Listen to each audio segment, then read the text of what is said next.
लोकसभा चुनाव के बाद में समाजवादी पार्टी देश की तीसरी सबसे बड़ी पार्टी बनकर उभरी है, जिसका असर ये है कि संसद भवन में अखिलेश यादव अपने पार्टी के सांसदों के दम पर सबसे ज़्यादा उनको मौका मिलता है बोलने का, और वो छोटे छोटे मुद्दों को भी संसद भवन में उठाते ज़रूर हैं।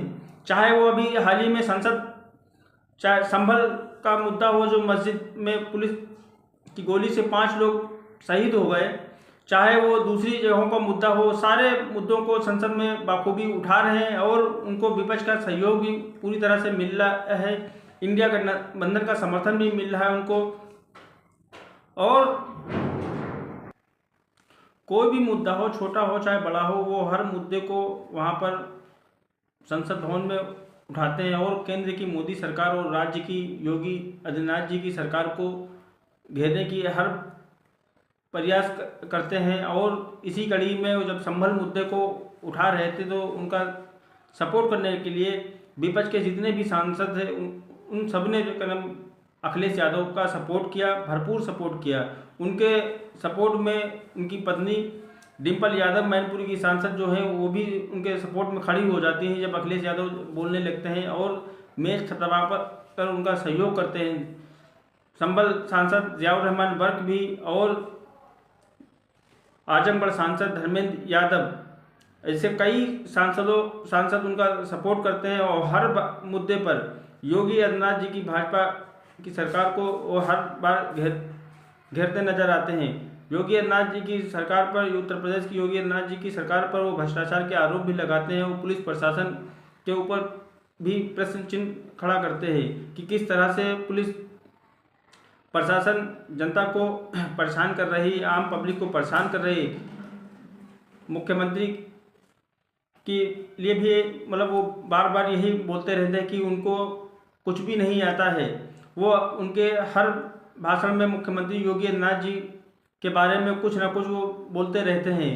अभी हाल ही में अखिलेश यादव कानपुर पहुंचे थे, जब भी उन्होंने उत्तर प्रदेश की भाजपा की सरकार के ऊपर आरोप लगाए कि भाजपा सरकार किस तरह से व्यापारियों को परेशान कर रही है और किस तरह से पुलिस को बढ़ावा दे रही है। पुलिस जिसको चाहे उसको गोली मार देती है, फिर बाद में जो है एनकाउंटर दिखा देती है। इनको किसने अधिकार ये दे दिया है एनकाउंटर करने का? पुलिस जांच करने के लिए होती है, पुलिस को जांच पहले करना चाहिए, बाद में सारी कार्रवाई होना चाहिए, लेकिन पहले ही जांच बाद में होती, पहले ही एनकाउंटर हो जाता है।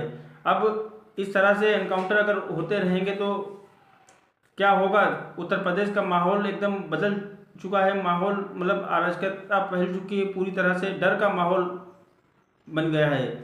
उत्तर प्रदेश की योगी आदित्यनाथ जी की सरकार पर वो हर बार हमला बोलते रहते हैं। अभी कल ही अखिलेश यादव लखनऊ में एक शादी समारोह में शामिल होने के लिए पहुंचे थे। शादी समारोह में वो ये समझ लो बाराती बनकर पहुंचे थे। उन्होंने नाश्ता पानी करने के बाद में जब पीसी की तो पीसी में उन्होंने उत्तर प्रदेश की योगी आदित्यनाथ जी की सरकार पर हमला बोला।